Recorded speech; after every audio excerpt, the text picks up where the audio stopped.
विघ्नहर्ता श्री गणेश, श्री गणेश, श्री गणेश। सभी देवतागण गयासुर को भूमि पर स्थिर रखने का भरसक प्रयास तो कर रहे थे, किंतु समय गयासुर की असीम शक्ति के समक्ष पर्याप्त नहीं था। यज्ञ की पूर्ण आहुति करनी पड़ती है, इसलिए मुझे भी इस यज्ञ की समाप्ति करनी होगी। तथा सभी देवता महादेव की सहायता के लिए प्रार्थना करने लगे और अंततः महादेव प्रकट।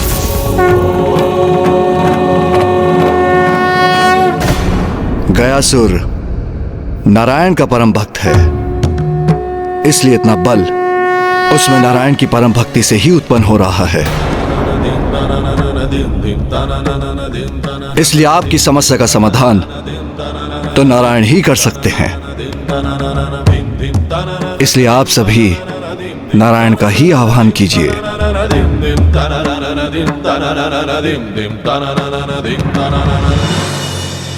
ओम नमो नारायणाय नमः। ओम नमो नारायण नमः। ओम नमो नारायण नमः। ओम नमो नारायण नमः।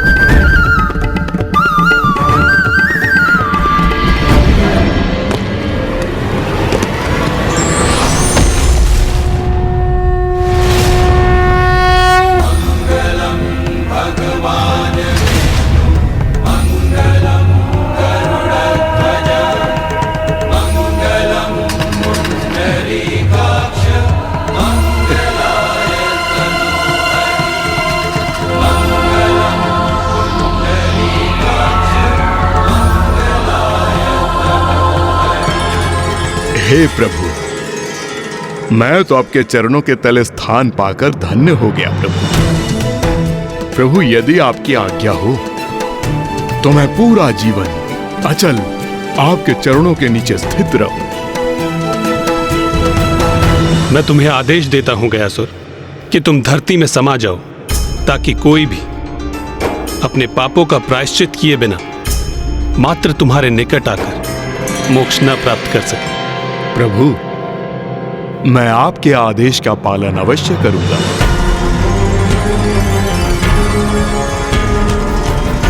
तुम्हारे इस त्याग से मैं अत्यंत प्रसन्न हूं। मांगो गयासुर, वरदान मांगो। मैं तो आपका भक्त हूं प्रभु, और आपके भक्त को किसी भी स्थिति में मात्र जन कल्याण ही सूझता है। इसीलिए आप मुझे ये वरदान दीजिए कि आप मेरे हृदय में सदैव जब तक सृष्टि रहेगी श्री विग्रह रूप में स्थित रहेंगे प्रभु। और इस क्षेत्र में जो भी अपने पूर्वजों का पिंड दान करेगा उसे सद्गति की प्राप्ति होगी प्रभु।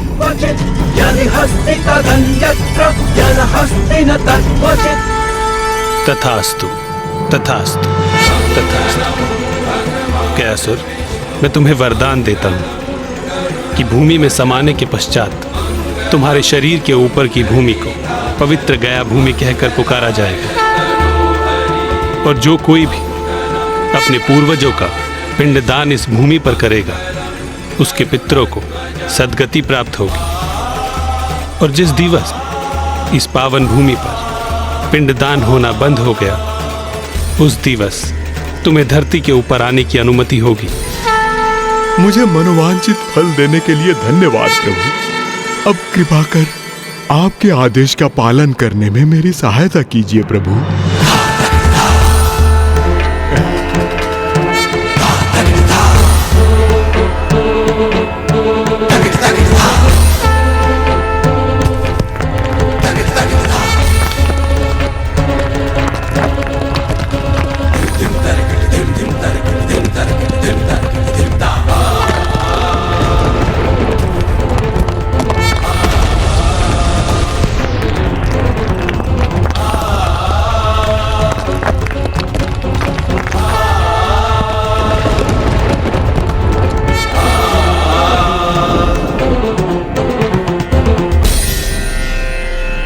पुत्रों, ज्ञानरी के पिशाच और सुबोध को गया ले जाओ। वहां सुबोध से उसके पिता का पिंडदान करवाओ और उसे पिशाच योनि से मुक्त कराकर ज्ञानरी को दिए अपने वचन को निभाओ। उचित है माता। हमारा मार्गदर्शन करने के लिए आपका धन्यवाद माता। ऋषिवर की अवस्था तो और भी गंभीर होती जा रही है। पानी माँ, ऋषि जगेश्वर तो अत्यंत रुग्ण अवस्था में प्रतीत हो रहे हैं। हाँ पुत्र, ऋषिवर की स्थिति तो बिगड़ती ही जा रही। यदि वो अन्न और जल से वंचित रहे तो शीघ्र ही उनका अंत हो जाएगा और अब उनके जीवन की मात्र 30 श्वासों की अवधि शेष। महादेव महादेव। माँ, यदि हम पिताश्री के काशी आगमन का उपाय नहीं कर सके तो हम सब ब्रह्म हत्या के दोष के भागी बनेंगे।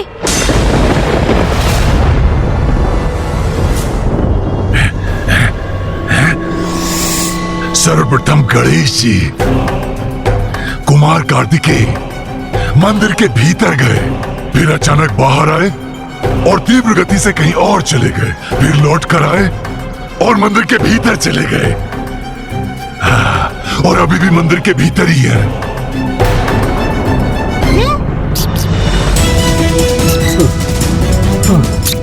महादेव। वो देखिए, प्रभु आ गए।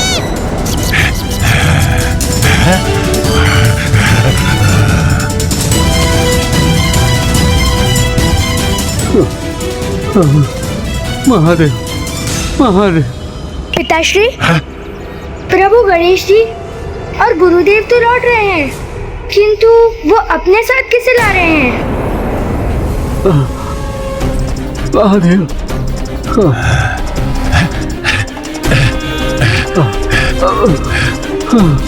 महादेव महादेव। ओम नमः शिवाय। ओम नमः शिवाय। ओम नमः शिवाय। ओम नमः शिवाय। ओम नमः।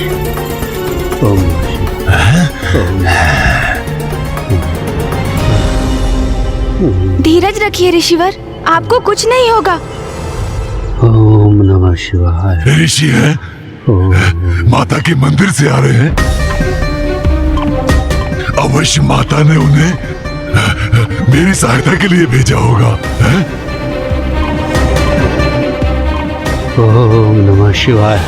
प्रभु गणेश जी, गुरुदेव, ओम नमः शिवाय। ये ऋषि मुझे अस्वस्थ प्रतीत हो रहे हैं। मैं इनके लिए अभी जल लेकर आता हूँ। नहीं वत्स सुबोध, तुम रुको। ज्ञानारी जी, ऋषि जगेश्वर अभी अत्यंत गंभीर अवस्था में है और वो तब तक अन्न और जल ग्रहण नहीं करेंगे जब तक उन्हें पिताश्री के साक्षात दर्शन नहीं हो जाते। इसमें आपको क्या कठिनाई है गणेश जी? आप तो स्वयं महादेव पुत्र हैं। आप उनका आह्वान करेंगे तो अवश्य प्रकट होंगे। नहीं ज्ञानारी, पिताश्री का यहाँ काशी में प्रवेश करना संभव नहीं।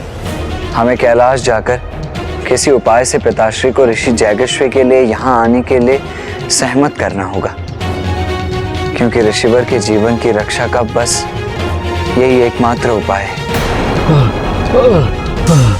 तो फिर मेरी मुक्ति का क्या होगा? माँ ने स्पष्ट किया है, तुम्हारी मुक्ति के लिए हमें गया जाना होगा। आपने इतने समय बड़े धैर्य का परिचय दिया है ज्ञानारी जी, किंतु थोड़ी और प्रतीक्षा कीजिए, हम आपको गया अवश्य ले जाएंगे। किंतु उसके पूर्व हमें ऋषिवर की अवस्था को सुधारने का उपाय करना होगा। समझ गया, सब समझ गया मैं। पहले मुझे कहा गया काशी चलो, फिर कहा गया गंगा में स्नान करो, फिर पिशाच मोचन तीर्थ करो, फिर माता के मंदिर चलो और फिर अब गया चलो। यहाँ चलो, वहाँ चलो, ये करो, वो करो, और अब आप दोनों ने इस ऋषि की अवस्था का दायित्व उठा लिया। इनके प्राण जाने को है तो महादेव के दर्शन होना चाहिए। तो इनके प्राणों की रक्षा होगी। मैं तो पूर्व से ही मृत हूँ और एक मृत पिशाच की समस्या इस जीवित ऋषि के कष्ट से कम महत्वपूर्ण है। मेरी समस्या से ऊपर मैं किसी की समस्या को स्वीकार नहीं करूंगा। ये ऋषि तो स्वयं अपने प्राण त्यागने को आतुर है। ये उनका हक है, तो क्यों ना मैं ही उनकी सहायता कर दूं। मैं ही उनके प्राण ले लेता हूं।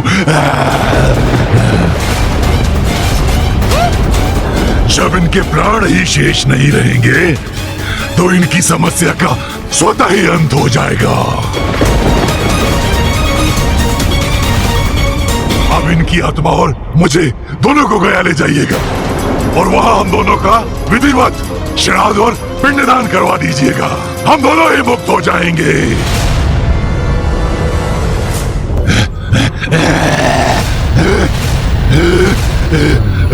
रुकिए ज्ञानारी जी। नहीं, मात्र यही मार्ग शेष है और कोई अन्य उपाय नहीं हो सकता। जब तक इसे दंड नहीं दूंगा, ये पिशाच रुकने वाला नहीं है। भैया रुक जाइए। जब तक जीवित थे आप निरंतर पाप करते रहे और अब मृत्युपरांत भी आप पाप कर रहे हैं। हत्या करने जा रहे हैं, वो भी एक तपस्वी ऋषि की। महादेव के परम भक्त की हत्या करेंगे आप।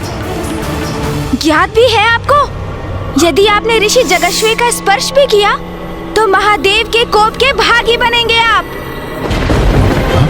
उनकी क्रोधाग्नि भस्म कर देगी आपको।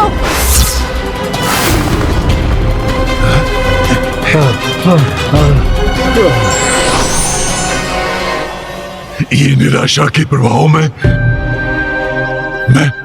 मैं क्रोध के आवेग में बह गया, किंतु मुझे जो चाहिए उसके लिए मुझे कितनी और प्रतीक्षा करनी होगी? ज्ञानारी जी, आपको अपने लक्ष्य की प्राप्ति में विलंब हो रहा है। इसका अर्थ ये तो नहीं कि आप किसी अन्य के प्रति हिंसक हो जाएंगे। एक दुर्बल अस्वस्थ ऋषि पर आक्रमण कर बैठेंगे। गणेश जी, कुमार कार्तिकेय, मैं कुशल हूँ, मैं अशक्त अवश्य हूँ, किंतु मेरी पीड़ा इस पिशाच की पीड़ा की तुलना में कुछ भी नहीं। आप मेरी चिंता मत कीजिए, मेरी तो भक्ति में ही शक्ति है। मेरा विश्वास है कि महादेव और माँ जगत जननी मेरा कुछ अनिष्ट नहीं होने देंगी। हाँ ऋषिवर, आप सत्य कह रहे हैं।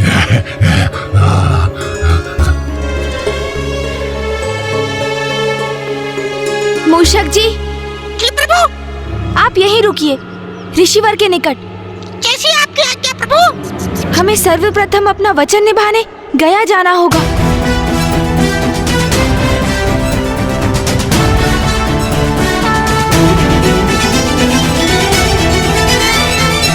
माता, आपको इस प्रकार काशी में एकाकी छोड़कर जाने का मन तो नहीं कर रहा है, किंतु आपके आदेश का पालन करने हेतु सर्वप्रथम हम ज्ञानारी जी की सहायता करने, उन्हें पिशाच योनि से मुक्ति दिलाने, उन्हें गया ले जाएंगे।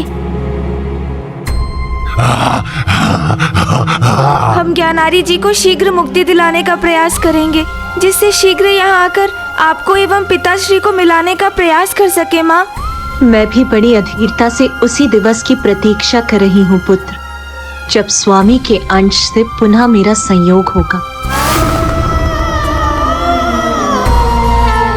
प्रिय,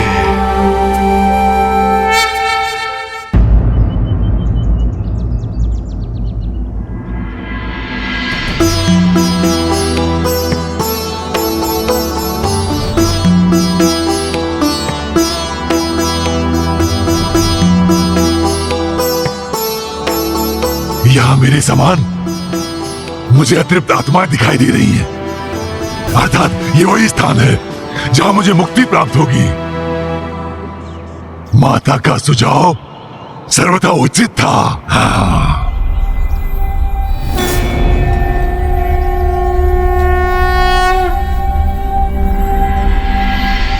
इस आत्मा को मुक्ति दिलाने के लिए हमें श्राद्ध करना होगा, परंतु मुक्ति कितनी आसानी से मिलेगी वो इस बात पे तय होगी कि जिनका पिंडदान हो रहा है वो अपने जीवन काल में कितने पाप किए हैं। पिताश्री ने तो अनेकों पाप कर्म किए हैं, उनके लिए मुक्ति पा पाना कैसे सरल हो पाएगा। किंतु जो भी हो, हमें अपने दिवंगत संबंधियों को पूर्ण रूप से मुक्ति दिलाने का प्रयास अवश्य करना चाहिए। यही हमारा धर्म है। पितृलोक वो लोक है जहां हमारे पूर्वजों की आत्माओं का वास होता है। चंद्रलोक स्वर्गलोक से भी उच्च स्थान पितृलोक का होता है। यदि किसी का उचित प्रकार से श्राद्ध कर्म ना किया गया हो तो मृतक की आत्मा भटकती रहती है। उसे शांति केवल उचित प्रकार से किए श्राद्ध कर्म से ही मिल सकती है। अर्थात क्या यहाँ मेरे पिता का श्राद्ध कर देने से उनकी आत्मा को सद्गति प्राप्त होगी? निस्संदेह। किंतु ब्राह्मण देवता, ये श्राद्ध कर्म होता क्या है? इस श्राद्ध का फल तुम्हारे पूर्वजों को मिलेगा। इसी से उन्हें शीघ्र मुक्ति पाने में सहायता मिलती है। इसमें 3 विधियां होती हैं: जलदान, पिंडदान और ब्राह्मण भोजन। जलदान के द्वारा उस आत्मा को जल प्रदान होता है, पिंडदान के द्वारा तृप्ति होती है और ब्राह्मण भोजन के द्वारा शेष पूर्ति होती है। अब हम पिंडदान से आरंभ करेंगे। किंतु ब्राह्मण देवता, ये पिंड क्या होता है? गणेश जी, मैं आपकी ये जिज्ञासा अवश्य शांत करूंगा। किसी भी गोलाकार वस्तु को पिंड कहते हैं। जथा पिंडे तथा ब्रह्मांडे, ये पूरा ब्रह्मांड ही पंच तत्वों जल, अग्नि, तेज, वायु और पवन से बना हुआ है। उन्हीं 5 तत्वों से अपना शरीर भी बना हुआ है। इसलिए पिंड ब्रह्मांड का प्रतीक है और ब्रह्मांड पिंड का।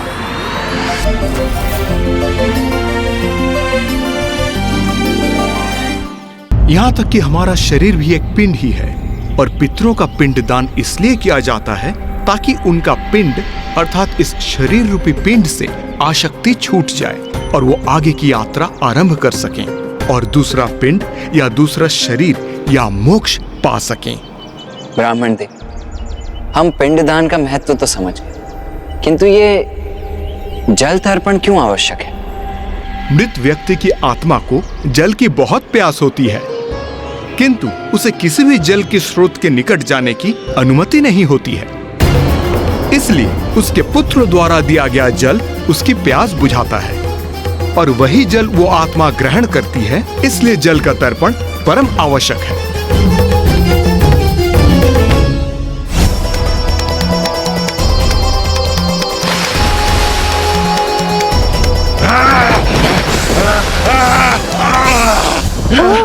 तो इसलिए माता गंगा ने ज्ञानारी जी के पिशाच को अपने जल में प्रवेश करने की अनुमति नहीं दी।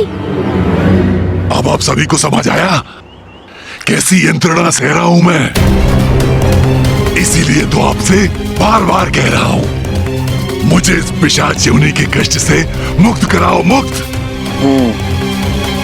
और पितरों और देवताओं का प्रतिनिधित्व करने वाले 2 ब्राह्मणों को भोजन कराना इसीलिए आवश्यक है क्योंकि देवताओं को महाभोग प्रस्तुत किए बिना तो कोई भी पूजा संपन्न नहीं होती। और ये तो श्राद्ध है और उच्च लोक में स्थित पितृ देवताओं के समान ही होते हैं और इसीलिए पितरों को प्रसन्न करने हेतु उन्हें भोजन प्रदान करना तो अति आवश्यक है। मैं उचित कह रहा हूं ना ब्राह्मण देव?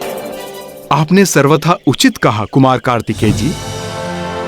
ब्राह्मण देवता, कृपया करके हमें ये भी बताइए कि किसी भी मृत व्यक्ति का पिंडदान कब आरंभ करना चाहिए? मनुष्य की मृत्यु के उपरांत प्रथम दिन से ही पिंडदान प्रारंभ करना चाहिए। किंतु यदि किन्हीं विशेष परिस्थितियों के कारण अथवा अज्ञानतावश कोई अपने निकट संबंधियों का पिंडदान करने में असमर्थ रहा हो तो, जैसा कि ज्ञानारी के साथ हुआ, तो इस भूल को सुधारने का क्या उपाय है? यदि मरणोपरांत किसी का पिंडदान ना हो तो ये अत्यंत दुर्भाग्यपूर्ण है। तब मृत जीव की आत्मा किसी न किसी रूप में आकर अपने संबंधियों को अवश्य सताती है। ब्राह्मण देवता, आप सर्वथा उचित कह रहे हैं। हमारे साथ भी यही हुआ है।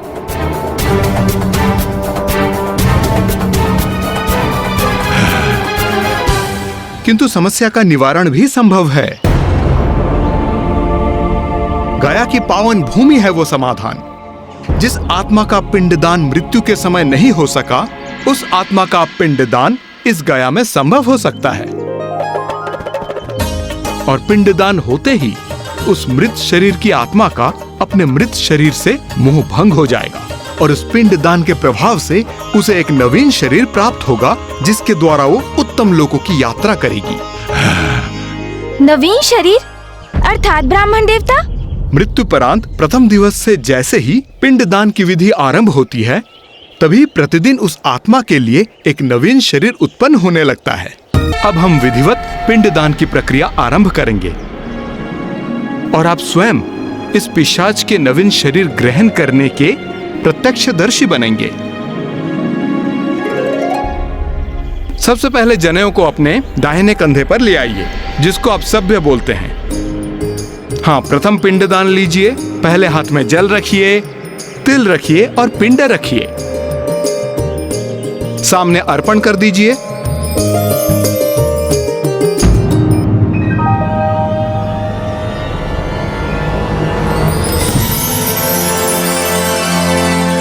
मेरा शीश।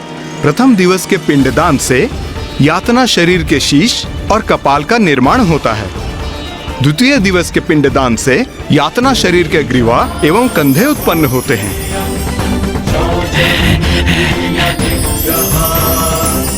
तृतीय दिवस के पिंडदान से उनके हृदय की रचना होती है।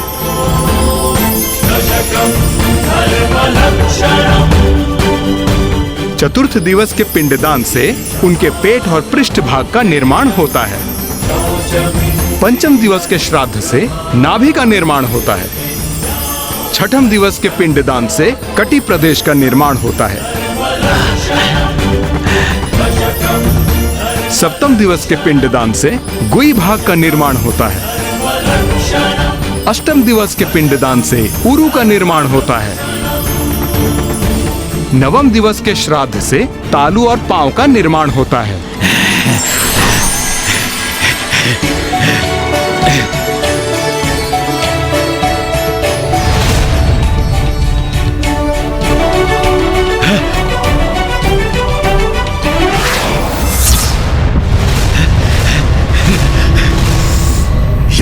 ये नवीन शरीर तो मुझे स्वीकार ही नहीं कर रहा है। शरीर ना सरलता से आत्मा को छोड़ता है, ना ही स्वीकारता है। इसके लिए तो आत्मा को बार बार प्रयास करते रहना होगा।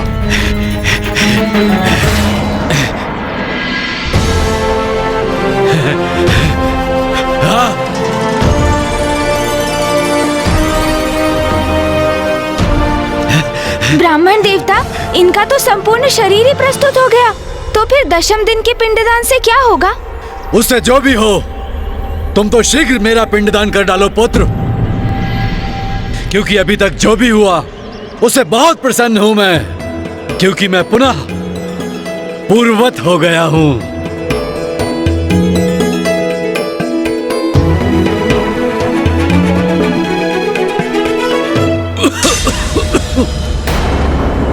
दसम दिवस के पिंडदान से उस शरीर की पूर्णता, क्षुधा और प्यास की उत्पत्ति होती है। मैं भूखा हूँ। मैं प्यासा हूँ। मुझे भोजन चाहिए। मुझे जल दो। मेरा कंठ प्यास से झुलस रहा है। मृत व्यक्ति की आत्मा को जल की बहुत प्यास होती है। पिताश्री, चिंता की कोई बात नहीं वत्स सुबोध। 10वें दिवस के पश्चात 11वें और 12वें दिवस पिशाच भोजन ग्रहण करता है और वो भोजन आपके द्वारा दिया जाने वाला पिंड है। इसलिए आप पिंडदान कीजिए।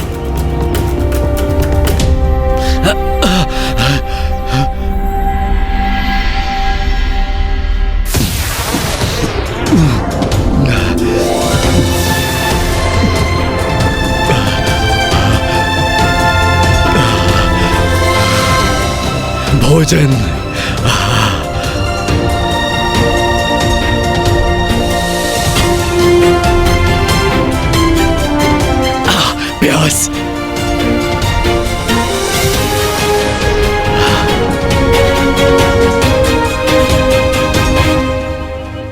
कितना प्यासा था मैं, अब तृप्त हुआ हूं मैं। वत्स सुबोध, अब आपको साहस का परिचय देना होगा। ये ब्राह्मण मेरे पुत्र को साहस रखने के लिए क्यों कह रहा है?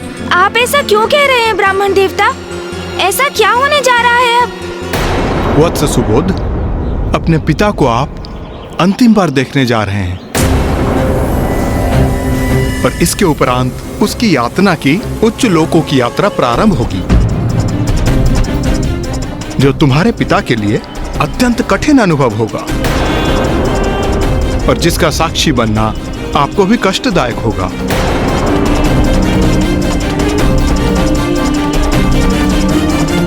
ब्राह्मण देवता, क्या इस यात्रा में मैं अपने प्रिय पिता की कोई सहायता कर सकता हूँ? हाँ वत्स, एक बार वो पृथ्वी की परिधि से बाहर निकल जाएं, तो यमलोक पहुंचने तक उनकी यात्रा का प्रत्येक दिवस हमारे लिए एक मास के समान होगा।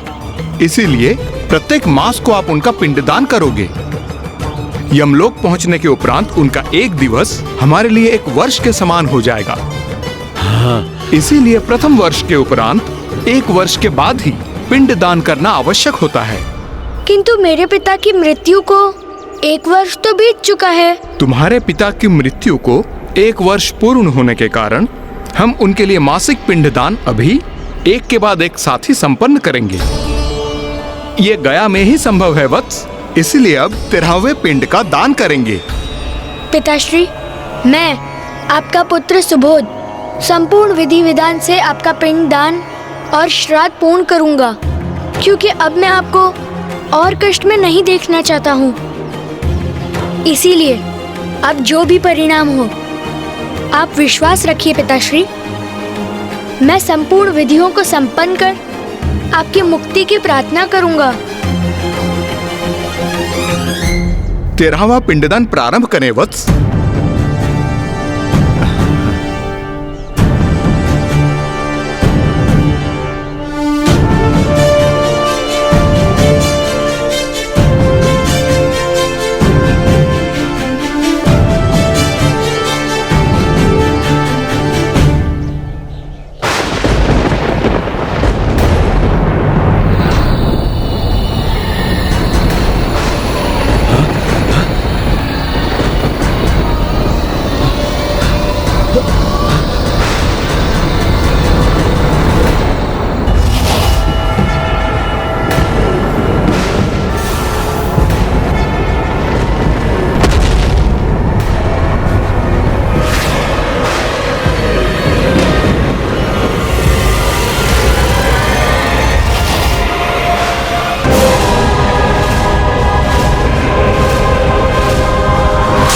तेरहवें पिंडदान के साथ आत्मा को यमदूत बंदी बनाकर ले जाने के लिए आते हैं।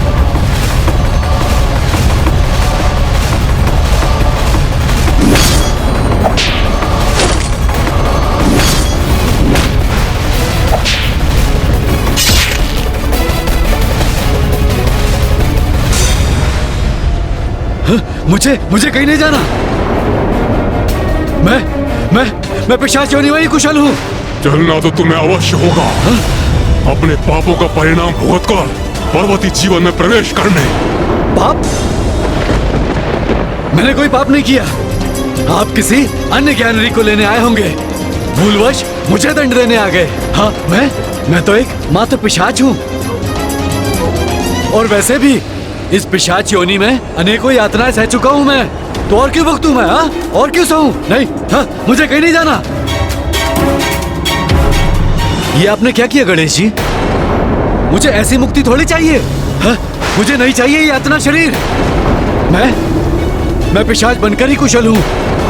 आप कह दीजिए इन यमदूतों को मुझे छोड़ दे और चले जाए यहाँ से। मैं आपके साथ कैलाश लौट चलूंगा।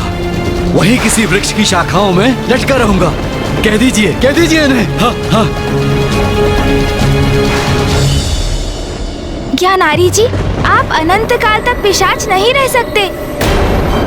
आपके पुत्र सुबोध ने आपका पिंडदान किया है, जिससे आपको पिशाच योनि से मुक्ति प्राप्त हो। और अब आपको मृत्यु उपरांत आगे के मार्ग पर जाना ही होगा। और इस कठिन यात्रा में आपका सहायक बनने हेतु सुबोध प्रत्येक मास आपका पिंडदान करेगा। ये सब आपका ही षड्यंत्र है ना? आपको क्या था ना, इस यात्रा में मुझे कष्ट होगा। मेरे जीवन में भी आपने मुझे दंडित किया, उससे संतुष्ट नहीं हुए आप? मृत्यु के बाद भी मुझे दंडित करना चाहते हैं आप? नहीं भैया, उन्हें जो कहना है उन्हें कहने दीजिए। वो अभी भयभीत है और जब भी उन पर भय छाता है तो वो उचित अनुचित का भेद भूलकर कुछ भी कह जाते हैं।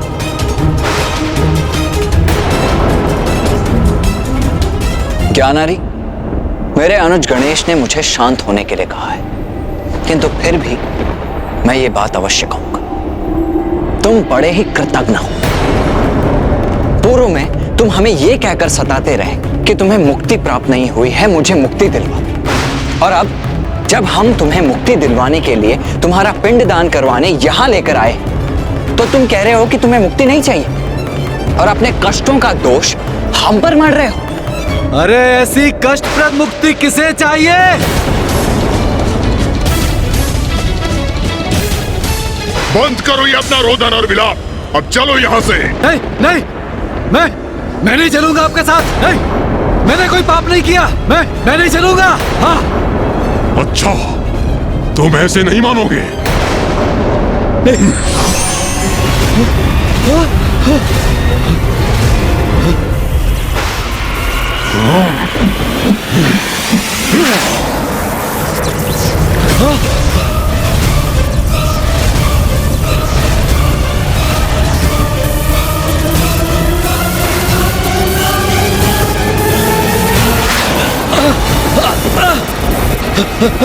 नहीं पुत्र सुबोध, पूजा के स्थान से उठने पर पूजा अधूरी मानी जाती है, इसीलिए तुम्हें ही नहीं हम सभी को भी यहाँ स्थित होकर रहना होगा।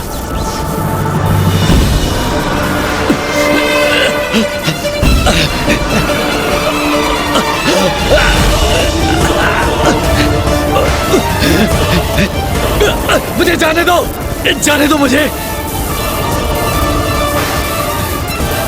कोई पाप नहीं किया, कुछ नहीं किया मैंने कुछ नहीं किया। छोड़ो मुझे। असत्य कहना भी पाप होता है और अब तुम वही पाप कर रहे हो।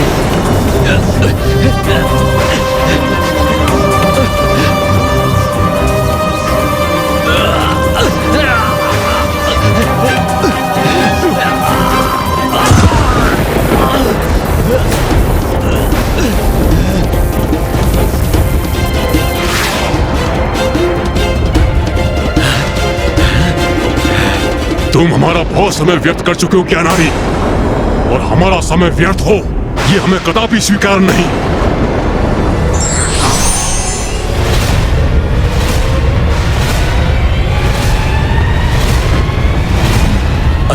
अरे ये क्या कर रहे हो तुम?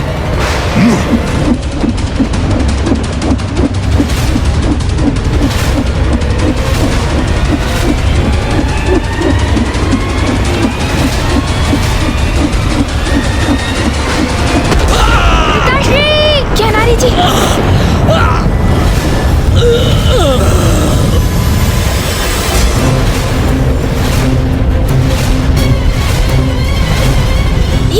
ये क्या किया आपने ज्ञानारी जी के यातना शरीर को ही चीर दिया, उनका अंत कर दिया आपने। अब उन्हें मुक्ति कैसे प्राप्त होगी?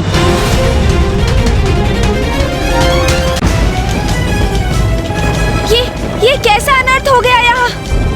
हम ज्ञानारी जी के पिशाच को उनके पिशाच योनि से मुक्ति दिलाने लाए थे यहाँ। उनका पिंडदान संपन्न होने से वो प्राप्त भी हुई उन्हें और उन्होंने यातना शरीर धारण किया, किंतु तभी आप दोनों ने उनका वध कर दिया। प्रणाम प्रथम पूज्य गणेश जी। यहाँ जो भी हुआ वही होने का विधान है, हमने कुछ भी अनुचित नहीं किया। यातना शरीर यातना पाने के लिए ही धारण किया जाता है। ज्ञानारी ने अपने जीवन में जो भी पाप कर्म किए हैं उसके दंड स्वरूप उसको यातना भोगने के लिए ही ये यातना शरीर दिया गया है। किंतु आपने तो उसका अंत कर दिया है, फिर अब वो कैसे दंडित होगा? प्रणाम देव सेनापति कुमार कार्तिकेय। मृत्यु की असहनीय यातना अनेकों बार सहेगा ये। इस भयंकर यंत्रणा के बाद पुनः और यंत्रणा देने के लिए इसे बार बार पुनर्जीवित करेंगे। किंतु इनके यातना शरीर को इस प्रकार जीवन मरण के चक्र में क्यों डालेंगे आप? दुरात्मा है ये। अपने जीवन में अनेकों पाप किए हैं इसने। ऐसे पापियों के पाप कर्म का यही परिणाम होता है। बार बार मृत्यु का कष्ट भोगेगा ये। जब तक अपने पापों का समुचित दंड नहीं प्राप्त कर लेता तब तक ऐसे ही अपने पापों का दंड भोगता रहेगा। ऐसी भयंकर यंत्रणा देकर इसे यमलोक लेके जाएंगे हम। इसका कण कण हाहाकार कर उठेगा।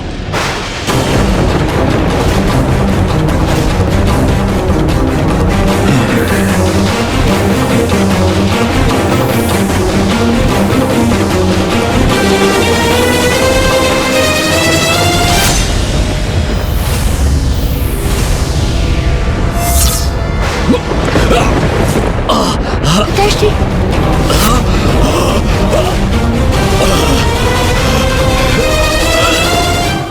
अपार पीड़ा का अनुभव हो रहा है मुझे। जैसे किसी ने खड़क से मेरे वक्ष पर वार कर दिया हो, किंतु मेरे शरीर पर कोई घाव शेष क्यों नहीं? मुझे इतना कष्ट क्यों हो रहा है? नवीन प्राण अवश्य फूकेंगे इसके शरीर में, किंतु पूर्व के कष्ट निरंतर सताएंगे इसे। जैसे जैसे आगे बढ़ेगा मृत्यु भोगेगा, जीवित होगा, उसकी कल्पना मात्र से इसका हृदय कांप उठेगा। ऐसी यातनाएं सहेगा ये। इन यातनाओं का कष्ट इसका पीछा नहीं छोड़ेगा। उन कष्टों का निरंतर अनुभव करेगा ये, जो प्रत्येक यातना के बाद और बढ़ते जाएंगे। इसीलिए तो कहा जाता है कि दुराचारी हंसते हंसते पाप कर्म में लिप्त रहते हैं, अपने पाप कर्मों का विचार नहीं करते और वो ये मानने की भूल करते हैं कि ईश्वर की दृष्टि उन पर नहीं है। और जो ईश्वर के अस्तित्व को नकार जाने का दुस्साहस करते हैं, समय आने पर इतनी यातना उनको भोगनी पड़ती है कि वो रुदन करते करते थक जाते हैं। उनके अश्रु सूख जाते हैं, पर उनके कष्ट कम नहीं होते।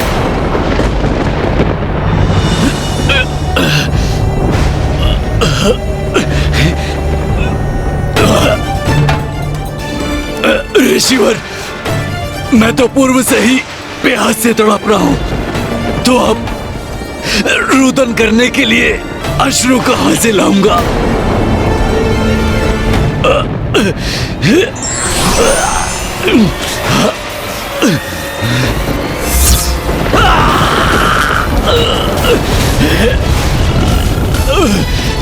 ज्ञानारी जी, अब तो आपके लिए यही एकमात्र मार्ग शेष है। इसलिए संघर्ष कर इस प्रक्रिया में बाधा उत्पन्न करने का प्रयास मत कीजिए। दुर्भाग्यवश जो पाप आपने किए हैं उनका परिणाम भुगतना तो आपके लिए अनिवार्य है ज्ञानारी जी। अब चलो हमारे साथ। जितना विश्राम प्राप्त होना था हो चुका। आगे का मार्ग अत्यंत ही कठोर है।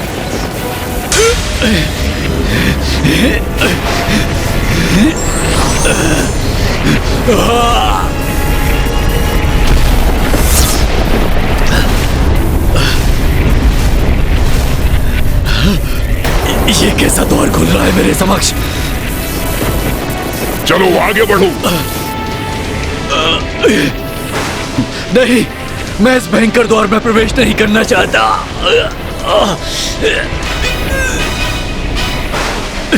गणेश जी, आप और कुमार कार्तिकेय मुझे यहाँ तक लेकर आए, मुझे मेरी पिशाच योनि से मुक्ति दिलाने में मेरी सहायता की। अब एक और याचना है मेरी, आप अपनी दिव्य दृष्टि से मेरे गंतव्य लोक तक, जो अवश्य नरक ही होगा, मेरे इस आगामी यात्रा में प्रत्यक्षदर्शी बने, जिससे आपके माध्यम से संसार भी मेरी इस दुर्गम यात्रा का साक्षी बन सके। मेरे इस उदाहरण से सीख पाकर अन्य जीव पापों से दूर रहने के लिए प्रेरित हो। और प्रभु, मेरे पुत्र को इस यात्रा का विवरण दीजिएगा। मैं अपने जीवन में उसे कुछ उचित सिखा नहीं सका, किंतु कदाचित मेरी मृत्यु के पश्चात तो उसे कुछ सिखाने में समर्थ होऊंगा। प्रभु, मैं अपने संपूर्ण जीवन में आपको भला बुरा कहता रहा, आपको क्षति पहुंचाने का प्रयास करता रहा, किंतु आपने मुझे इस पिशाच योनि से मुक्त कराकर मुझ पर उपकार किया। आप अत्यंत दयालु हैं प्रभु, सभी देवताओं से भिन्न हैं, इसीलिए तो आप अग्रणी हैं, प्रथम पूजनीय है प्रभु, प्रथम पूजनीय। मैं आपकी पीड़ा समझ सकता हूँ, इसलिए जो हुआ सो हुआ। अब आप दंड सहकर अपने पापों का प्रायश्चित कीजिए और स्मरण रखिए, निराशा के गहन अंधकार का अंत आशा की प्रकाश की किरण से अवश्य होता है।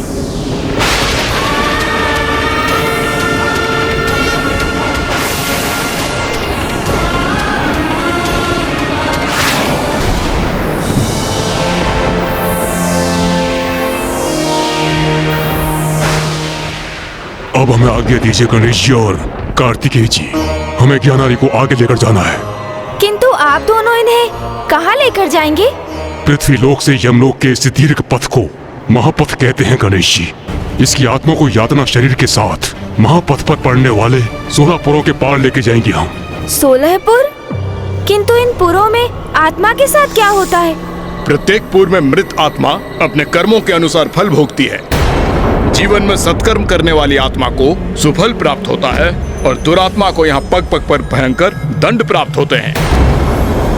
ऐसे कष्ट जिनमें से एक को भी भोगने पर आत्मा चित्कार कर उठती है।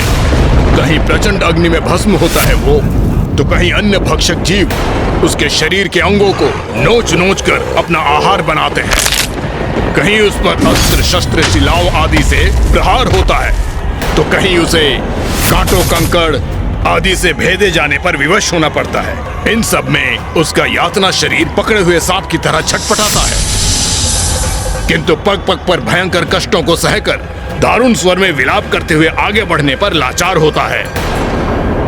तो जब उसकी आत्मा अपने समस्त कर्मों के फल को भुगत कर उन 16 पुरों के पार पहुंच जाएगी, तो उस यातना शरीर का क्या होगा? 16 पुरों को पार करने के पश्चात ज्ञानारी का यातना शरीर हमारे प्रभु यमराज के समक्ष प्रस्तुत होता है, जहां वो इसके कर्मों के अनुसार उपयुक्त स्थान का निर्णय लेंगे। यदि इसके दंड के उपरांत भी उसके बुरे कर्म शेष रहे तो वो नरगामी होगा, किंतु यदि सत्कर्म शेष रहे तो वो स्वर्ग जाने का भागी बनेगा। अब हमें आज्ञा दीजिए प्रभु, ज्ञानारी अब प्रथम पुर तक पहुंच रहा होगा। 16 पुरों की जो इसकी कठिन और दीर्घ यात्रा जो आरंभ हो रही है, वो पूर्ण होगी 384 दिवसों में।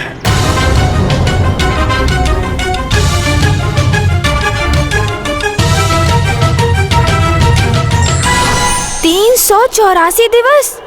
इतनी दीर्घ यात्रा? किंतु मैंने तो माँ को वचन दिया था कि मैं शीघ्र अतिशीघ्र लौटूंगा। भैया, आपको तो ज्ञात ही है, हम ज्ञानारी जी को शीघ्र मुक्ति दिलाने का प्रयास करेंगे, जिससे शीघ्र यहाँ आकर आपको एवं पिताश्री को मिलाने का प्रयास कर सके। माँ, ऋषि जगश्वी भी मरणासन अवस्था में है, माँ अकेली है। हमें पिताश्री को भी काशी लौटाने का कोई उपाय ढूंढना है, किंतु यहाँ भी ज्ञानारी और सुबोध के भले के लिए ज्ञानारी जी को दिए वचन से बंध गया हूँ मैं।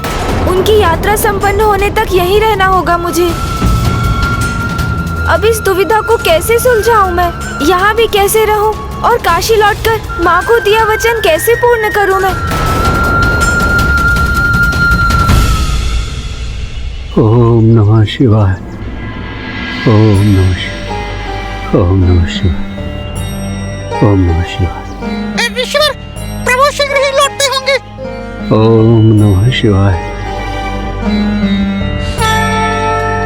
स्वामी, पुत्र गणेश और कार्तिकेय शीघ्र यहाँ लौटेंगे और फिर वो आपके अंश को यहाँ मुझ तक लाने का कोई उपाय अवश्य ढूंढ लेंगे।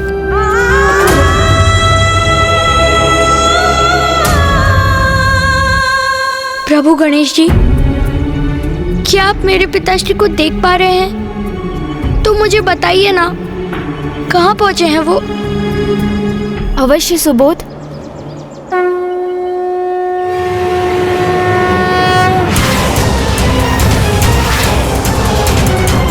हाँ वत्स सुबोध, मैं अपनी दिव्य दृष्टि से ज्ञानारी जी को देख पा रहा हूँ।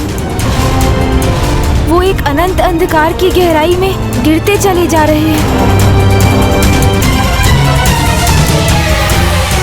नहीं, नहीं, नहीं! क्या हुआ गणेश? अब क्या देखा तुमने?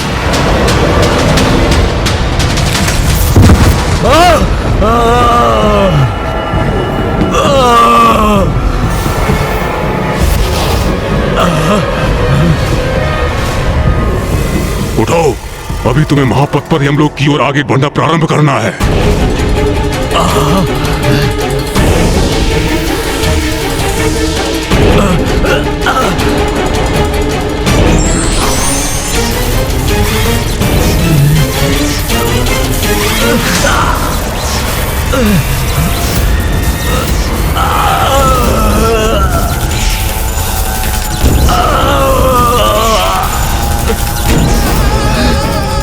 छोड़ दो मुझे, छोड़ दो, क्षमा करो मुझे, इतनी भीषण पीड़ा नहीं सह सकता मैं। छोड़ दो, दया करो मुझ पर, दया करो, छोड़ दो, हाँ छोड़ो, छोड़ दो मुझे, छोड़ो, छोड़ो।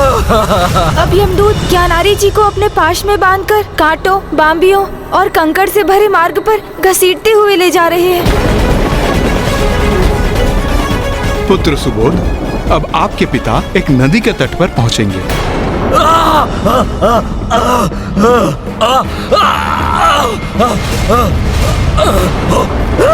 अब हम पुष्पभद्रा नदी के तट पर हैं।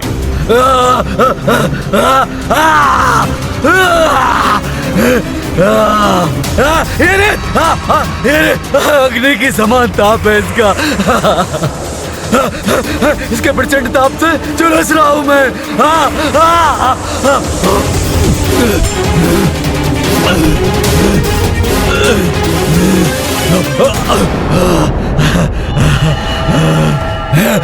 जल, जल, जल,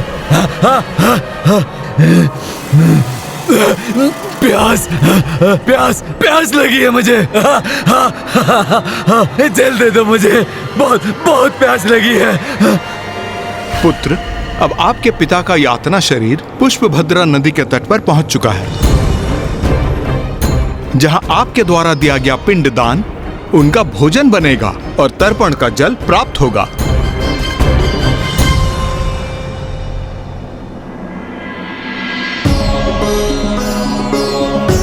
इदं पिंडम ते मया दीयन्ते तो प्रतिष्ठन्ताम्।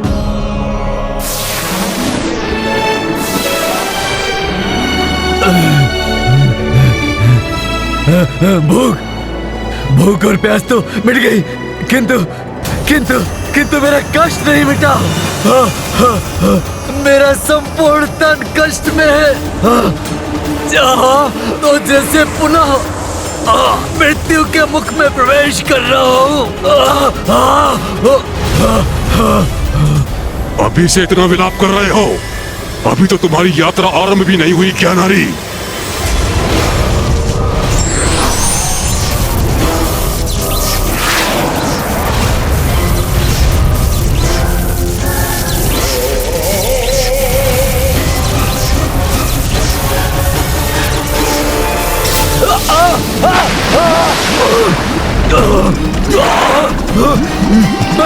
मैं डूब रहा हूँ। ये जल तो अपने ताप से प्रताड़ित कर रहा है मुझे।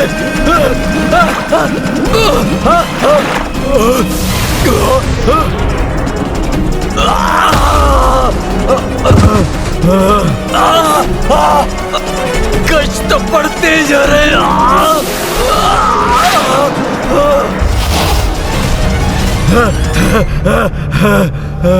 क्षमा करो मुझे, दया करो मुझ पर। मैं ये कष्ट और नहीं सह सकता, नहीं सह सकता मैं। ये यमपुर है, महापथ पर पड़ने वाला पहला पुर, जहाँ उन आत्माओं को दंड दिया जाता है जिन्होंने अपने जीवन काल में अपने माता पिता का अपमान किया हो। नहीं, मैंने अपने माता पिता का कभी अपमान नहीं किया था, कभी नहीं किया था। हमने तो सम्मान किया है, सम्मान, कभी अपमान नहीं किया। ज्ञानारी जी, यमदूतों से असत्य वचन कहना व्यर्थ है, उनसे आपका कोई सत्य छिपा नहीं। क्या हुआ प्रभु गणेश जी? मेरे पिता कुशल तो है ना? नहीं वत्स सुबोध, अब वो याम्यपुर पहुंच गए हैं, जहां उन्हें अपने एक पाप का भीषण दंड प्राप्त होगा।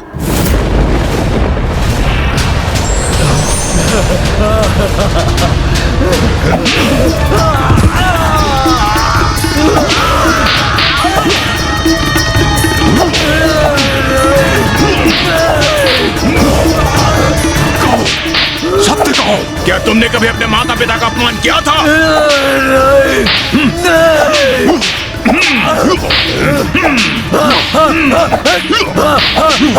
किया था।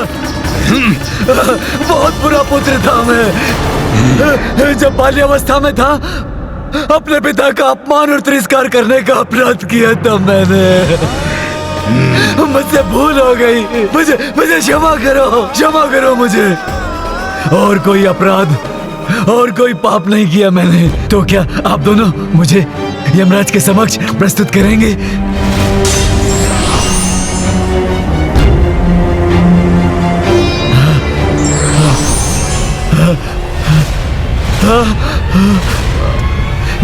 नहीं, गदा का प्रहार मत कीजिए, नहीं।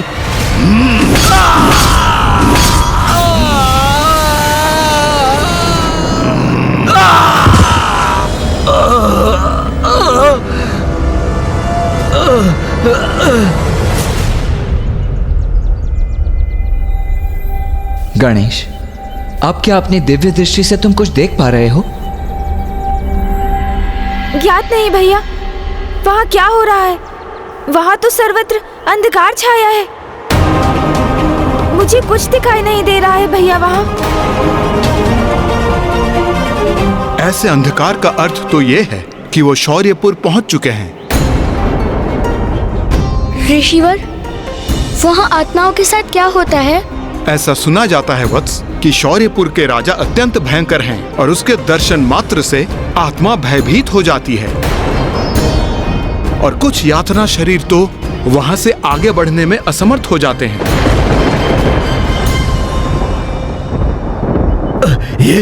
ये कहाँ आ गया मैं? यहाँ तो सर्वत्र अंधकार ही अंधकार है।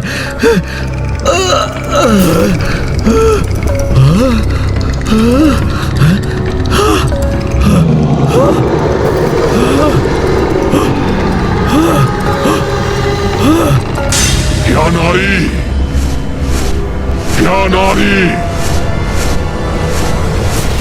क्या तुमने अपनी मनुष्य योनि में कोई सत्कर्म कार्य किए थे?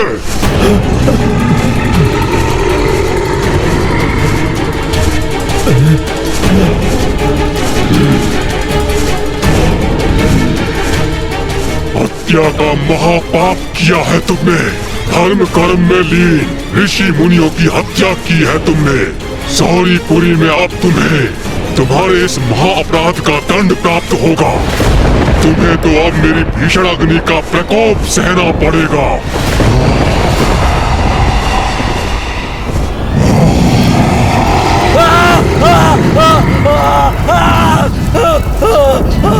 मैं इस अग्नि से भस्म हो रहा हूँ।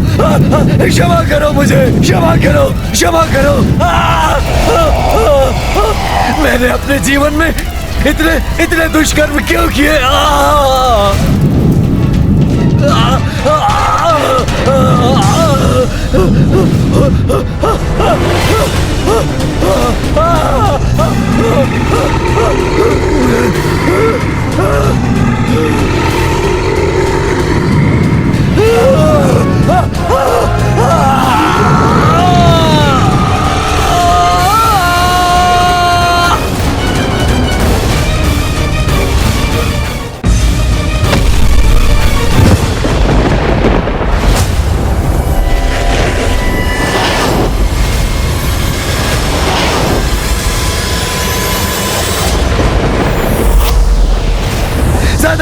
सहायता सहायता। हाँ, मैं भस्म हो रहा हूँ, मैं भस्म हो रहा हूँ, इस अग्नि से भस्म हो रहा हूँ मैं। हाँ, हाँ, शांत करो इस अग्नि को। हाँ, हाँ, हाँ, अग्नि तो शांत हो गई, किंतु उसका कष्ट और पीड़ा अभी भी हो रही है मुझे। ऐसा प्रतीत हो रहा है जैसे इस अग्नि से तप रहा हूं मैं।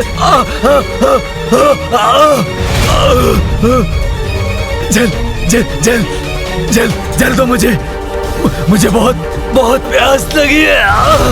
चार देवंग रागण गुणगण विशेषण इदम विशिष्टायाम स्वपुण्यतिदो इदम पिंडम ते मया दियन्ते तो प्रतिष्ठन्ताम। चलो उठो, तुम्हारा विलाप सुनने का व्यर्थ समय नहीं है हमारे पास। अभी हमें आगे बढ़ना है, नागेंद्र भवन पहुंचना है। 2 क्षण का तो अवकाश दे दो मुझे, तनिक विश्राम करने दो। तुम जैसे पापियों के लिए कोई विश्राम नहीं है। चलो आगे बढ़ो, नहीं तो तुम पे वार करके आगे चलने पे विवश करेंगे।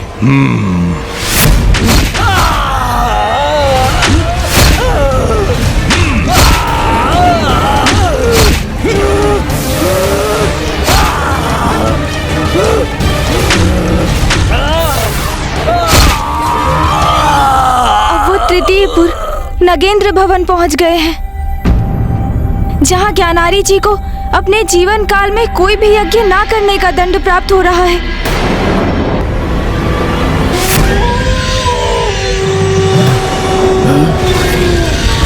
ये भेड़िए, ये खा जाएंगे मुझे।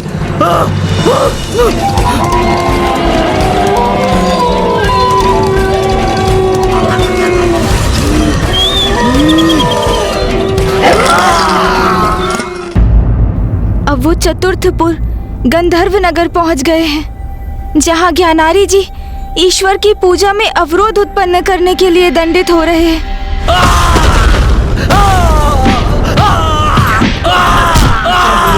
अब वो पंचमपुर शैलागमपुर में है, जहां ज्ञान कर्म और धर्म के मार्ग से भटकने का परिणाम भुगत रहे हैं ज्ञानारी जी। नहीं, प्रहार मत कीजिए।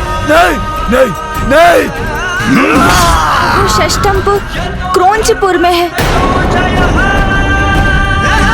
जहां अपने ही पुत्र एवं अपने राज्य के अन्य बालकों को प्रताड़ित करने के दंड स्वरूप ज्ञानारी जी पर भीषण गदा प्रहार हो रहा है।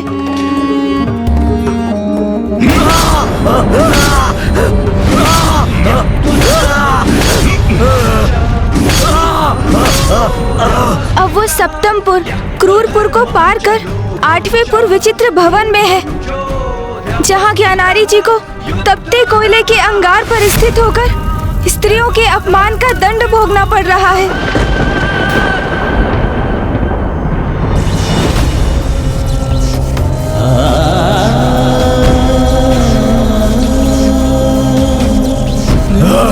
जल दो मुझे, भोजन दो मुझे।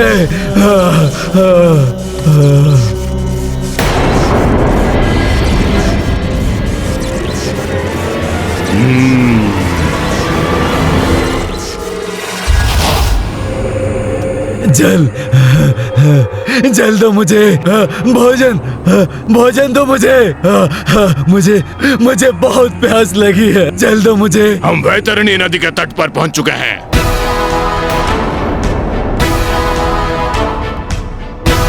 हमें इस नदी को पार करना है।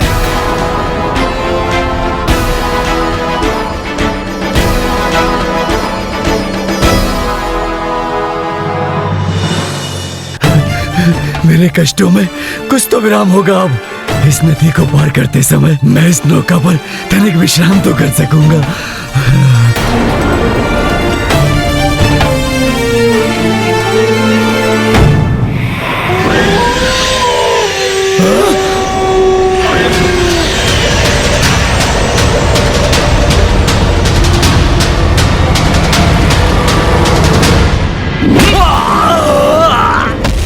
तुम इस नौका पर आरूढ़ नहीं कर सकते।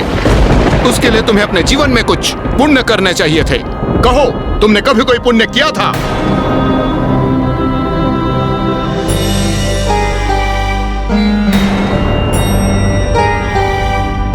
प्रणाम।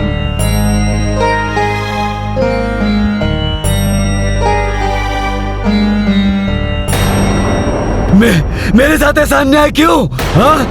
इस ब्राह्मण को नौका में लेकर जा रहे हो, मुझे क्यों नहीं? हाँ? वैतरणी नदी को सुगमता से वही पार कर सकते हैं जिन्होंने अपने जीवन में सत्कर्म किए हैं। मात्र वही नौका से वैतरणी को पार कर सकते हैं। ऐसी आत्मा को स्वयं गौ माता वैतरणी पार करने के लिए प्रकट होती हैं और उसका यातना शरीर उसी दिव्य गौ की पूंछ पकड़कर सुगमता से वैतरणी नदी के उस पार पहुंच जाता है।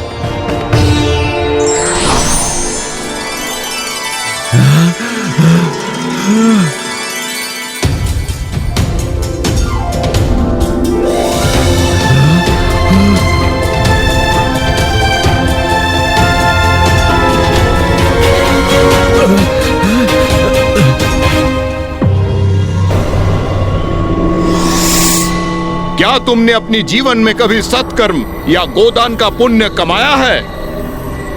नहीं। तब तुम्हें कोई अधिकार नहीं इस नौका पे आने का। मैं ये वैतरणी नदी कैसे पार करूंगा? मेरी यात्रा कैसे पूर्ण होगी?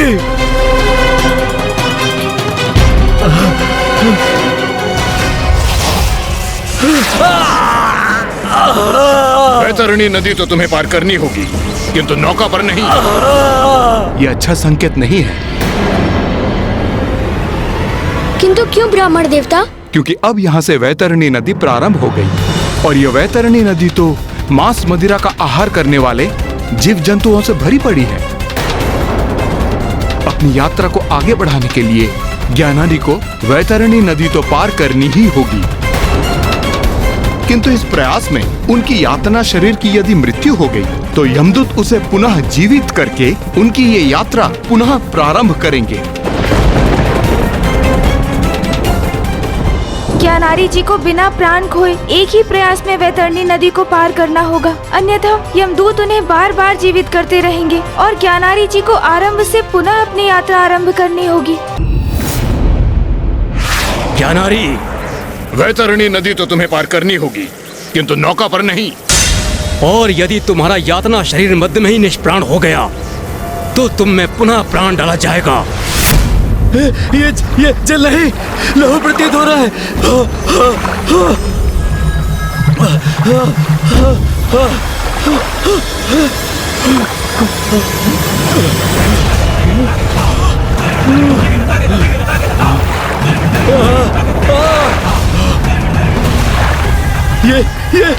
ये क्या बड़ा चला रहा है मेरी ओर? ये किसकी वजह है?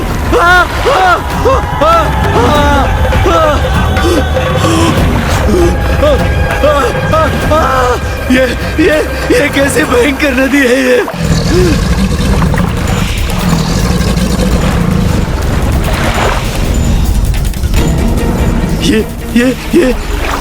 ये किसके नेत्र घूर रहे हैं मुझे, जैसे मुझ पर घात लगा रहे हो।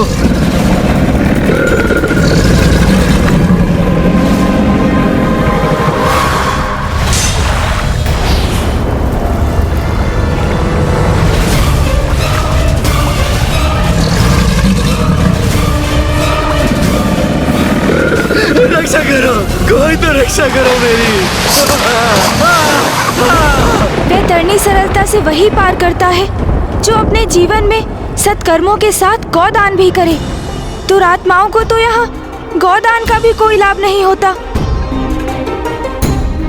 उन्हें तो अपने पापों के भीषण दंड भुगतने ही पड़ते हैं यहाँ। इसलिए मनुष्य को अपने जीवन में धर्म से नहीं भटकना चाहिए।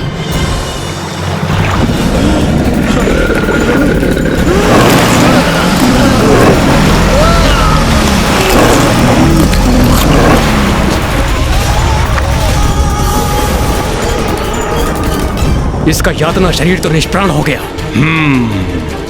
इसे पुनः प्राण देंगे, तभी तो ये जीवित अवस्था में कष्ट भोगते भोगते वैतरणी पार कर पाएगा।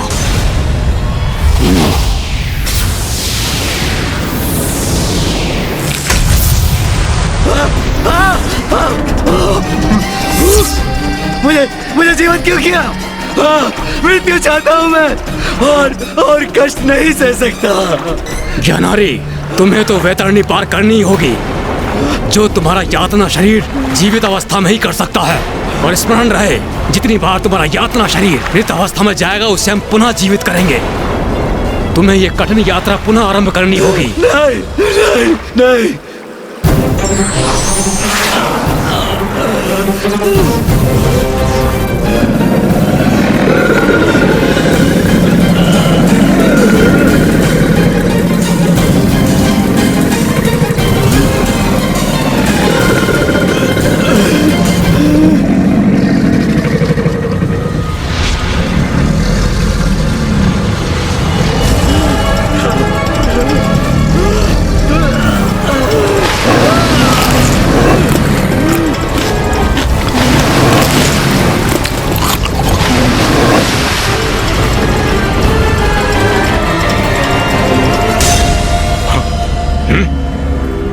ये ज्ञानारी कहाँ चला गया? प्रतीत होता है ज्ञानारी का यातना शरीर यातना सहते सहते निष्प्राण हो गया, किंतु उसे पुनः अपनी कठिन यात्रा आरंभ करनी होगी।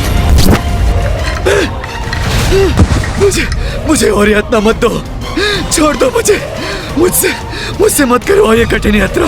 तो अंततः इसने वैतरणी पार कर ही ली। अपने जीवन में मैंने अच्छे कर्म किए होते तो ऐसी दुर्दशा ना होती मेरी।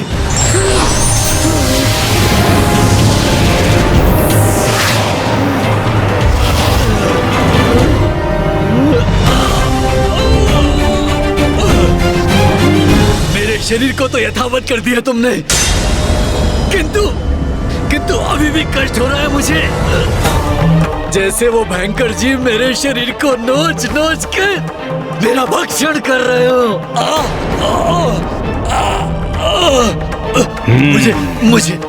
मुझे बहुत प्यास लगी है। जल दो मुझे। भूख लगी है मुझे, भोजन दो मुझे, भोजन दो।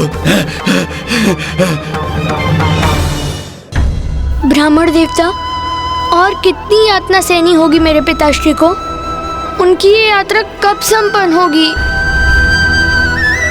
वत्स सुबोध, तुमने तो अभी 8वें माह का ही पिंडदान किया है, और इस यात्रा की अवधि तो 1 वर्ष की होती है ना।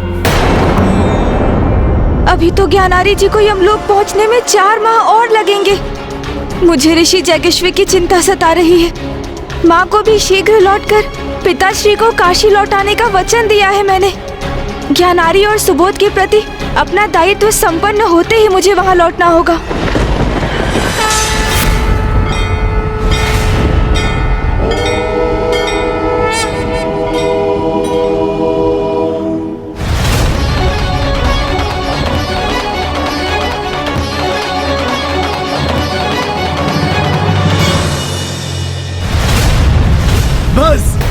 बस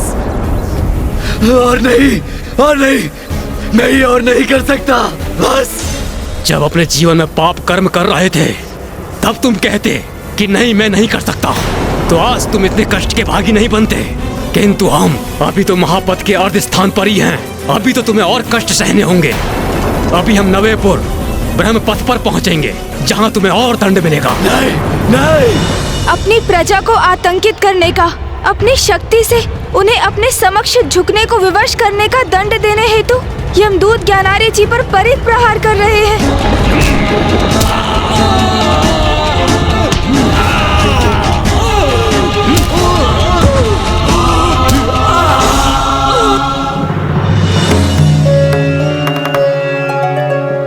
दसवेपुर अर्थात दुखदपुर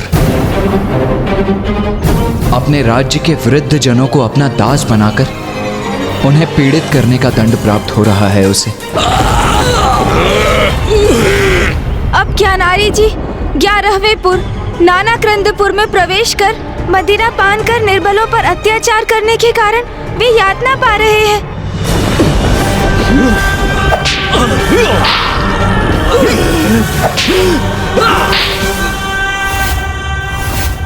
12वें पुर अर्थात सुप्त भवनपुर में ज्ञानारी को अपने राज्य में स्थित भगवान के मंदिरों और उनके श्री विग्रह नष्ट करने के पाप का कठोर दंड प्राप्त हो रहा है।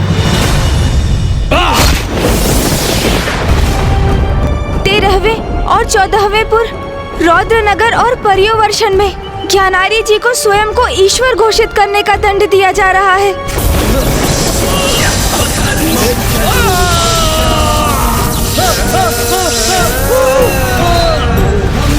और 15वें एवं 16वें पुर अर्थात शिठाढ्यपुर एवं बहुधर्म भीतिपुर में ज्ञानारी को प्रथम पूज्य गणेश का अपमान करने के महापाप का दंड प्राप्त हो रहा है।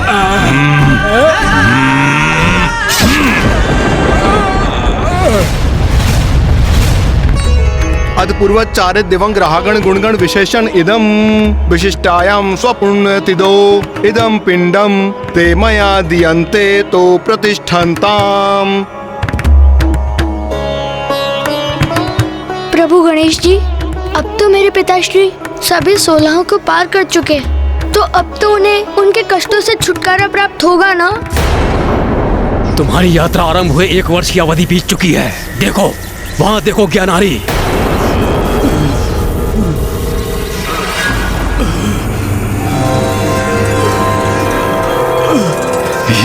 ये सीढ़ियां मुझे यमलोक में स्थित यमराज तक ले जाएंगी। ज्ञानारी, अब हम यमलोक के बहुत निकट पहुंच चुके हैं। अब तुम्हें तीव्र से ये सीढ़ियां चढ़कर यमराज तक पहुंचना होगा।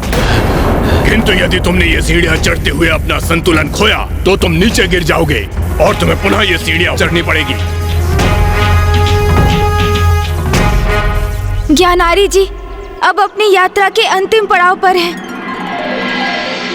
एक बार ज्ञानारी यमलोक पहुंच जाए तो यमराज को ज्ञात हो जाएगा कि वो अपने समस्त पापों का दंड भुगत चुका है और तब वो उसके साथ उचित न्याय करेंगे, है ना? हाँ कुमार कार्तिकेय, गणेश जी, ये सत्य है कि ज्ञानारी इन 16 पुरों की यात्रा में अपने अनेक पापों का दंड प्राप्त कर चुका है, किंतु उसकी यात्रा का ये अंतिम पड़ाव सबसे कठिन और चुनौतीपूर्ण होगा। किंतु ऐसा क्यों ब्राह्मण देवता? यमलोक की सीढ़ियों पर ज्ञानारी की सबसे कठिन परीक्षा होगी कि ये जो प्रायश्चित कर रहा है वो वास्तव में कर रहा है या कष्टों को कम करने के लिए दिखावा मात्र कर रहा है। यदि उसका प्रायश्चित सत्य है तो सीढ़ियां चढ़कर आगे बढ़ सकेगा, अन्यथा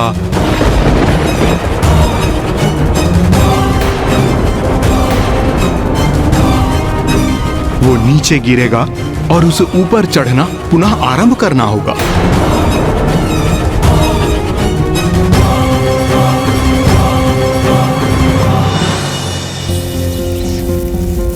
इतनी यातना सहने के पश्चात सीढ़ियां चढ़ना सरल प्रतीत हो रहा है। अब तुम्हें पाश से बांधने की आवश्यकता नहीं है। वैसे भी यहाँ से तुम कहाँ भागोगे? तो बताओ ज्ञानारी, क्या अपने जीवन में किए गए पाप कर्मों का पश्चाताप है तुम्हें? हाँ है, पश्चाताप भी है, ग्लानि भी है अपने अपने सभी पापों को लेकर। अब मैं ऊपर चढ़ूं?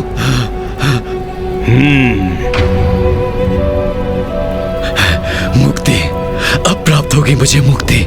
इन सीढ़ियों को पार करते ही मैं इन सभी कष्टों से मुक्त हो जाऊंगा।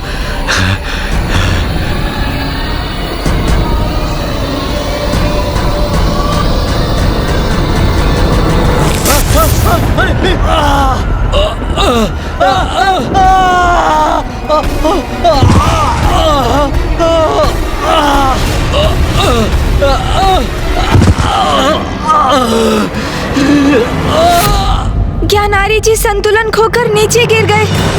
अंततः हुआ वही जो ब्राह्मण देवता जगराव जी ने कहा। जब तक ज्ञानारी सच्चे हृदय से पश्चाताप नहीं करता वो सीढ़ियां चढ़कर यमराज तक कदापि नहीं पहुंचेगा। क्या हुआ ज्ञानारी? तुमने अपना संतुलन खो दिया, नीचे गिर गए। तुम तो अपने पापों के लिए पश्चाताप से भरे हो ना, तो ऊपर क्यों नहीं चढ़ पाए? गिर क्यों गए?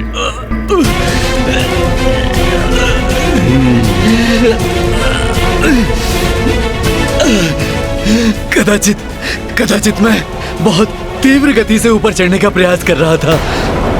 इस बार संभल कर धीमी गति से ऊपर चढ़ूंगा।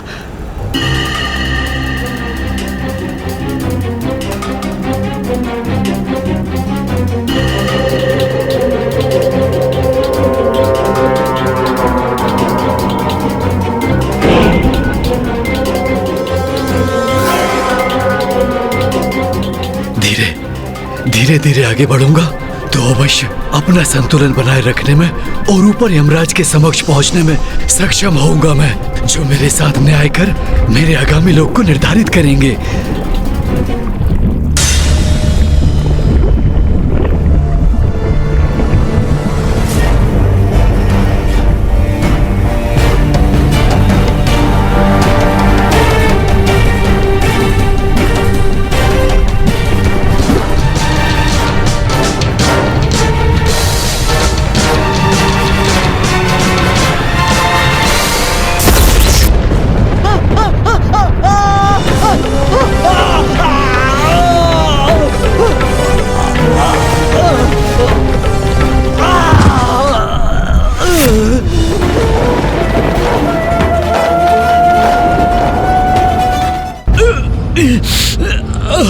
अरे तुम तो फिर गिर गए।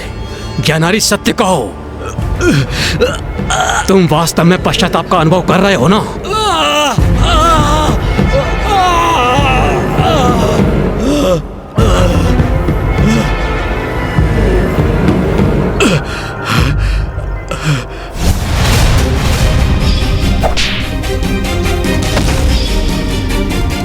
मैंने गणेश जी के नाम का जाप आरंभ किया है। आप मेरा सुझाव माने तो आप भी मेरे साथ गणेश जी के नाम का जाप आरंभ कीजिए। बहुत सुंदर और मधुर है उनके नाम का जाप। ओम गण गणपते नमः।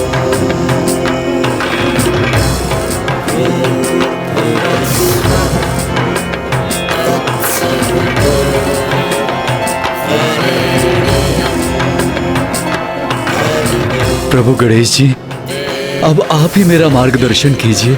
ओम गणेशाय नमः। ओम गणेशाय नमः।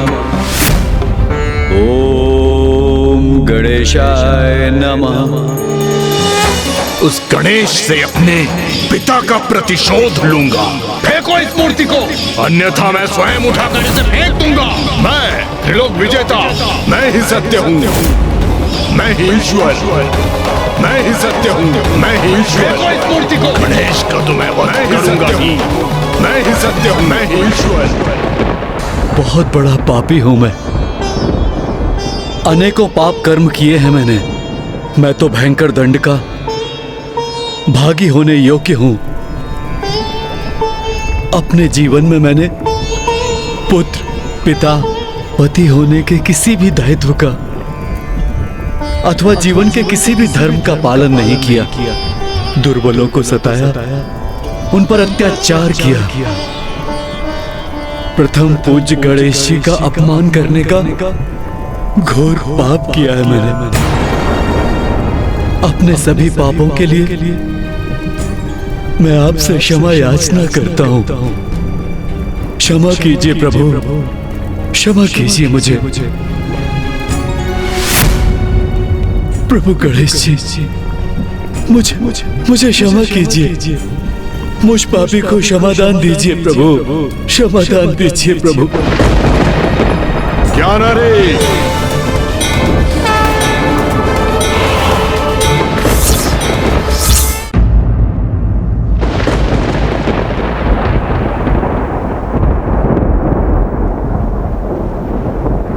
प्रणाम यमराज। ज्ञानारी, तुम्हारे पुत्र सुबोध ने विधिवत रूप से तुम्हारा श्राद्ध और पिंडदान संपन्न किया है। तुम्हारे पापों के लिए यमलोक मार्ग सोलापुर में तुम्हें उसका दंड भी प्राप्त हुआ है। अब मुझे ही निर्णय लेना होगा कि मैं तुम्हें कहां भेजूं।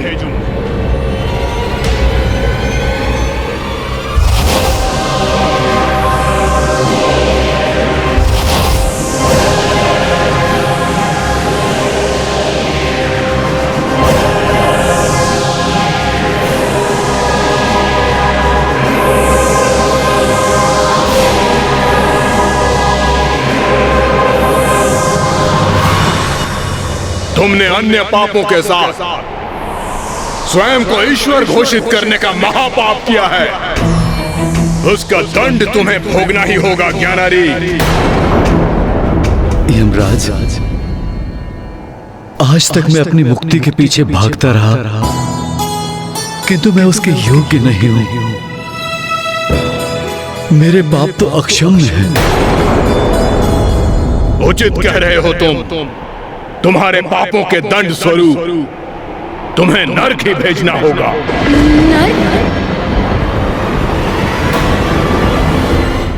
धन्यवाद, धन्यवाद यमराज, धन्यवाद।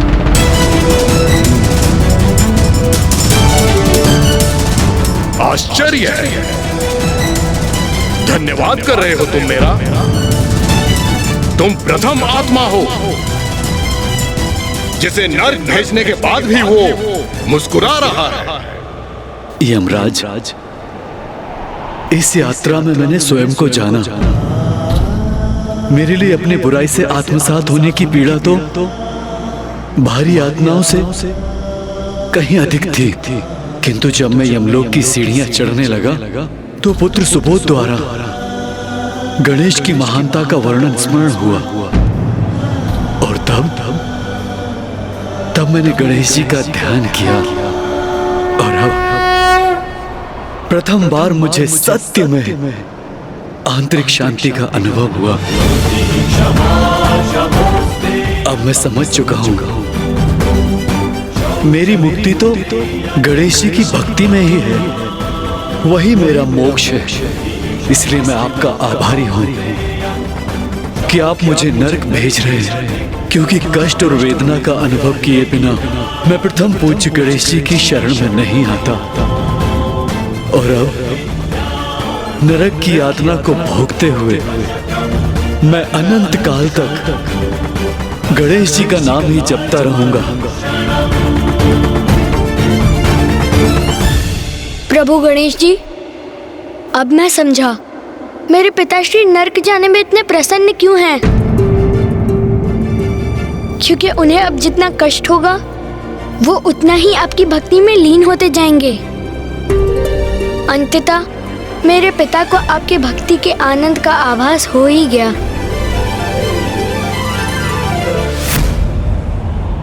तो उचित है, अब तुम नरक की ही यातना सहो।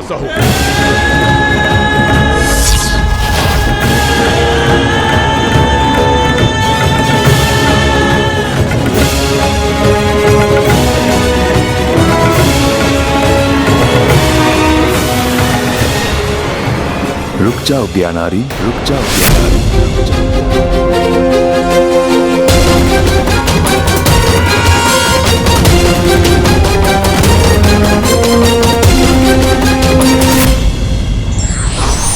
भूल स्वीकार कर उसका प्रायश्चित यदि समय रहते व्यक्ति कर ले तो उसका लोक और परलोक दोनों सुधर जाता है।